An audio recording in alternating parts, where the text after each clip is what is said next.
رحمتك العظمى التي بسم الله الرحمن الرحيم, وسعت sallallahu alayhi wa sallam ala sayyidina Muhammadin wa ala alihi wa sahbihi ajma'in. Bienvenue à cette nouvelle séquence, Inch'Allah ta'ala, numéro 10. Et après avoir répondu à la question, peut-on dire que le jeûne est une école, puisque la réponse était affirmative, bien sûr, parce que c'est une saison dans laquelle il y a des enseignements qui instruisent et sources d'informations, etc., d'après la deuxième définition.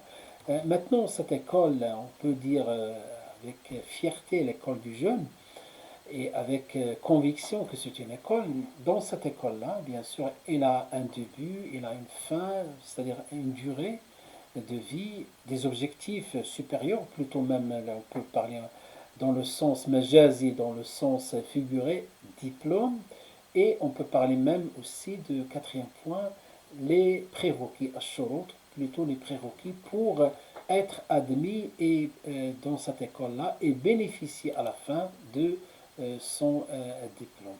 Donc, mes chers frères et sœurs, cette école débute, débute la première nuit du mois du Ramadan, c'est-à-dire dans la journée du mois de Sha'ban, une fois que le Maghreb rentre, à partir de ce moment-là, comme le prophète sallallahu alayhi wa sallam, d'après ce qui a été rapporté sur le prophète sallallahu alayhi wa sallam, c'est qu'il a apporté la bonne nouvelle aux compagnons, Ayyuhan nas qad ja'akum shahrun mubarakun, aux gens, un mois béni vous est venu, faradallahu siyamahu, Allah a prescrit son jeûne, et fihi tughallu shayatin, donc les démons sont enchaînés, وتفتح أبواب الجنة, donc les portes du paradis s'ouvrent et les portes de l'enfer se ferment. وتغلق أبواب جهنم فيه ليلة, il contient une nuit, خير من ألف شهر, mieux que 1000 mois.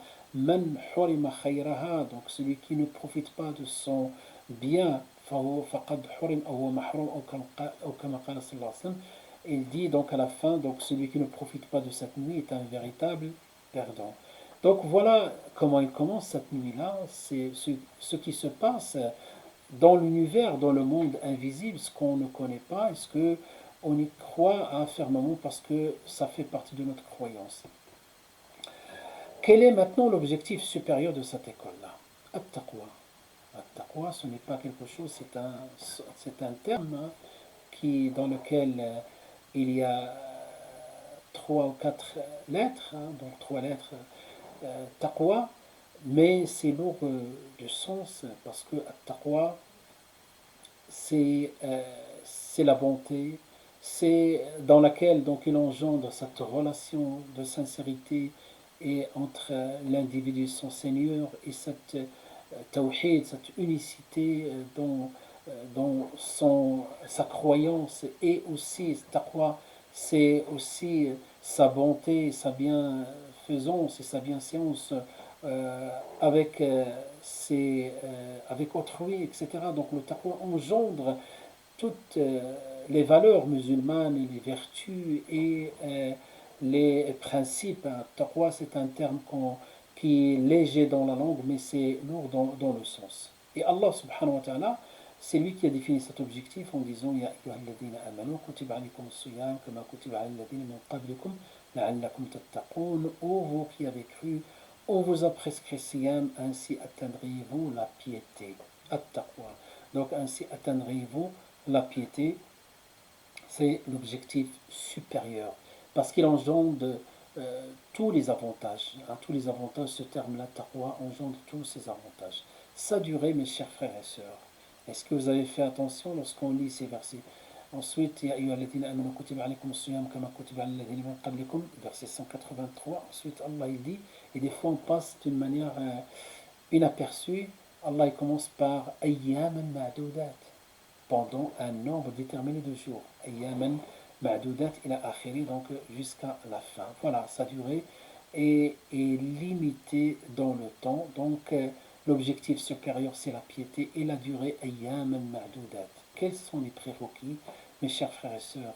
Donc les prérequis, c'est ce qu'on a un peu utilisé dans la première exhortation, les premières leçons et rappels, lorsqu'on a parlé de le fait de ta'zim hada ash-shahr, exalter et glorifier ce mois-là et l'accueillir avec respect, avec ta'zim, comme Allah subhanahu wa ta'ala nous dit dans le Coran, وَمَنْ يُعَظِّمْ شَعَائِرَ اللَّهِ فَإِنَّهَا مِنْ تَقْوَى الْقُلُوبِ. Ça, c'est les premiers requis pour être admis dans cette école et profiter. Parce qu'on peut passer à côté de l'école, hein, sans rentrer dans l'école, hein. Donc c'est ça, c'est le jeûne, des fois, dans lequel peut-être on s'abstient de manger, de boire, mais on n'observe pas d'autres limites, hein. On ne respecte pas d'autres limites, et même on peut tomber dans le haram par la langue ou par autre chose, toute la journée mentir, etc. Et comme le prophète sallallahu alayhi wa sallam a dit, من لم يدع قول الزور يا والعمل رب به فليس لله رحمتك حاجة من أن يدع طعامه وشرابه. والله, il n'a pas besoin de notre renoncement à notre repas lorsqu'on ne renonce pas au haram d'une manière claire, hein. Une volonté ferme, hein. Donc celui qui veut rentrer dans cette école-là, il doit avoir al-azima pour profiter au maximum, et une bonne organisation. Donc il profite de son temps, le temps de sommeil, le temps de repos, le temps de lecture du Coran, le temps de tarawih, le temps de la famille, le temps du travail. Et alhamdulillah, on profite tant qu'on a du temps, comme le prophète sallallahu alayhi wa sallam. يعني وقتك قبل أو فراغك قبل شغلك, ton temps libre avant que tu sois occupé.